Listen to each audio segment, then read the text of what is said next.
அப்போ அந்த கல்வியை அரசு நமக்கு தருது இலவசமா. ஒரு நாட்டினுடைய பெரும் சொத்து என்பது எதுன்னா, எதில் நீ பணத்தை அதிகமாக போட்டா அந்த நாடு வளரும் என்பது இல்லை. இப்போ நம்ம நாடு வந்து யாருக்காக 6 லட்சம் கோடியை வந்து இராணுவத்துக்கு செலவு பண்ணுது. 6 லட்சம் கோடி வருஷத்துக்கு 6 லட்சம் கோடியை இராணுவத்துக்கு செலவு பண்ணுது. ஆனால் கல்விக்கு 3% கூட செலவு பண்ண மாட்டேங்குது. கல்விக்கு 3% கூட செலவு பண்ண மாட்டேங்குது. வளர்ந்த நாடுகள் எல்லாமே கல்விக்கு தான் அதிகமாக வந்து செலவு பண்ணுறாங்க. அந்த செலவு என்பது அது செலவு அல்ல, அது மூலதனம், அது ஒரு கேபிட்டல். ஹியூமன் ரிசோர்சஸை வளர்த்தெடுப்பதற்கு, மனித ஆற்றலை, மனித வளத்தை வளர்த்தெடுப்பதற்கான ஒரு மூலதனம் தான் அந்த பணம், செலவு. ஆசிரியர்களுக்கு கொடுக்குற சம்பளம், பள்ளி கட்டணம், பள்ளி பராமரிப்பு, பள்ளிக்கான அடிப்படை தேவைகள், இதெல்லாம் எதுன்னா அதெல்லாம் செலவுகள் அல்ல. இங்க ஒரு ஃபேன் நாளைக்கு மாற்றணும்னா அது செலவு அல்ல. நாளை இந்த நாட்டை ஆளுவதற்கு அல்லது இந்த நாட்டை நிர்வாகம் செய்வதற்கு உரிய நபர்களை தேர்வு செய்வதற்கான ஒரு இடம் தான் இருக்கு பள்ளிக்கூடம் என்று. நான் ரொம்ப நன்றியோட இந்த பள்ளிக்கூடத்தை நினைச்சு பார்க்குறேன். எனக்கு பின்னாடி ஆசிரியர்கள் இருந்திருக்கிறாங்க. நான் 4ஆம் வகுப்பு படிக்கும்போது 2-3 டீச்சர் வந்து வாழ்க்கையில் மறக்க முடியாது. கஜேந்திரன் மாதிரி இருக்கும் எல்லாத்துக்கும் போட்டார்.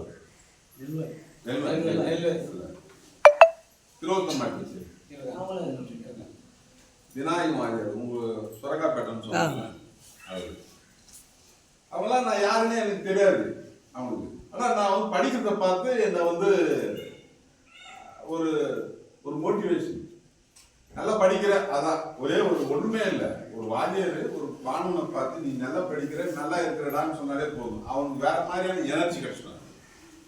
அப்போ அந்த வாத்தியார்கள்லாம் என் மீது கொண்ட அக்கறை, இந்த பள்ளியில் நான் 6ஆம் வகுப்புலேருந்து இந்த பள்ளியை விட்டு போகிற வரைக்கும் நான் இந்த ஃபர்ஸ்ட் ரேங்க் எடுக்கிற மாணவனாகவே என்னை மாற்றிடுச்சு. எனக்கு எந்த பேக்ரவுண்டும் கிடையாது, நான் டியூஷன் படிக்கல, எதுவுமே இல்லை.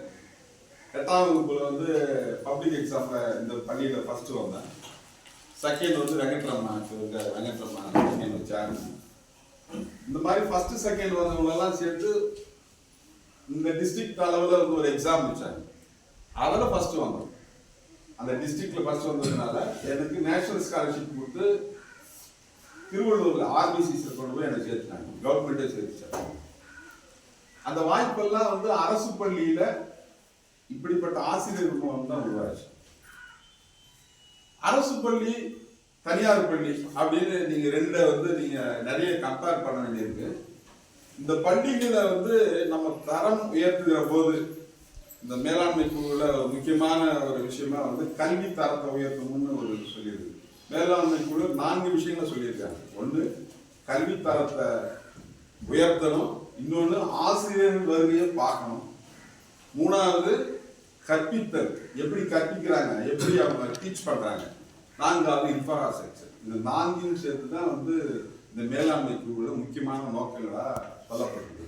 இந்த மேலாண்மை குழு எப்படி உருவானது அப்படின்னா, 2009 கல்வி உரிமை சட்டத்தின்படி இது வந்து இந்த மேலாண்மை குழு உருவாகிறது. அண்மையில கூட முதலமைச்சர் மு.க. ஸ்டாலின் வந்து அவர் பேசியிருக்காரு. நமக்கு நாமே திட்டம் மாதிரி தான் இந்த மேலாண்மை குழு, ஸ்கூல் பள்ளி மேலாண்மை குழு என்பது நமக்கு நாமே திட்டம் மாதிரி தான்.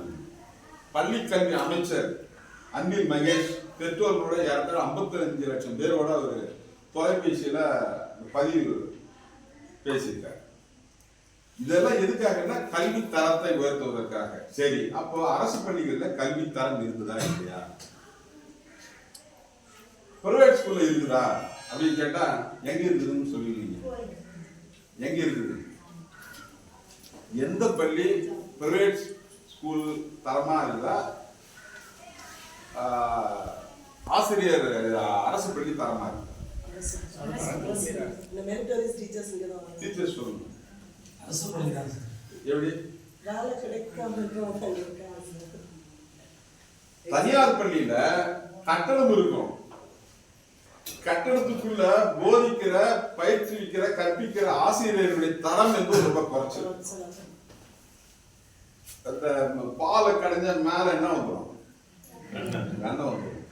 அந்த வெண்ணெய் மாதிரி இருக்கிறவங்க தான் அரசு பள்ளியில் இருக்கிற ஆசிரியர்கள். அதெல்லாம் போக மீதி இருக்கிறது தான் அங்க போகுது. அந்த பள்ளிக்கூடத்தில் படிக்கிறதுக்கு தான் முந்தி அடிச்சுன்னு போறாங்க நம்ம பெற்றோர்கள். தரமா இருக்கக்கூடிய ஆசிரியர்கள் தேர்வு, போட்டி தேர்வு மூலமா அல்லது இன்டர்வியூ மூலமா இங்க செலக்ட் பண்ணி அரசு பள்ளிக்கு வந்துடுறாங்க. எதுவுமே அந்த போட்டியிட முடியாத அல்லது அதுக்கு தயாராகாத இருக்கக்கூடியவர்கள் ஏதோ ஒரு வகையில் போய் ஒரு பிரைவேட் ஸ்கூல்ல சேர்ந்துட்டு அங்க வந்து அந்த பள்ளிக்கூடம் வந்து பெரிய ரிசல்ட் காட்டலாம். எப்படி? அவங்கள விட இவங்க அறிவு திறத்திலேயே எல்லா வகையிலும் மேலானவர்களா இருக்கிறாங்க. அங்க எப்படி ரிசல்ட் காட்ட முடியுது? ஒரே ஒரு டிஃபரன்ஸ் தான். அது ஒரு சிஸ்டம் வந்து பிரைவேட் ஸ்கூல்ல வந்து நடத்தப்படுது எடுத்துக்கிறாங்க. அரசு பள்ளிகள்ல சிஸ்டம் இருக்குது. அது எஃபெக்டிவா வந்து நம்ம வந்து காணலாம். சிஸ்டம் இல்லாம இல்லை, நம்முடைய நிர்வாகத்துல அந்த சிஸ்டம் இருக்கு. ஆனா எஃபெக்டிவா அந்த சிஸ்டத்தை வந்து நம்ம பயன்படுத்தல. அதுதான் வந்து ரெண்டுத்துக்குமா இருக்கிற ஒரு டிஃபரன்ஸ். அதனால தான் அவங்க ரிசல்ட் காட்ட முடியுது, அவங்க ஒழுக்கமா இருக்கிற மாதிரி காட்ட முடியுது. ஆனா நான் என்னை பொறுத்த வரைக்கும் இந்தியாவில் பிரைவேட் ஸ்கூல்ல படிச்சவங்க யாராவது பெரிய ஆளாகிறாங்கன்னா எனக்கு தெரியல. வயசு பாக்குறேன் யாராவது இருக்கிறாங்களா அப்படிப்பட்ட தலைவர்களா கூட. அரசு பள்ளியில படிச்சவங்க தான் மிகப்பெரிய விஞ்ஞானிகள் ஆயிருக்கிறாங்க, மிகப்பெரிய தலைவர்களாக உருவாகிறாங்க. ஆகவே அரசு பள்ளிகள் தரமற்றவை.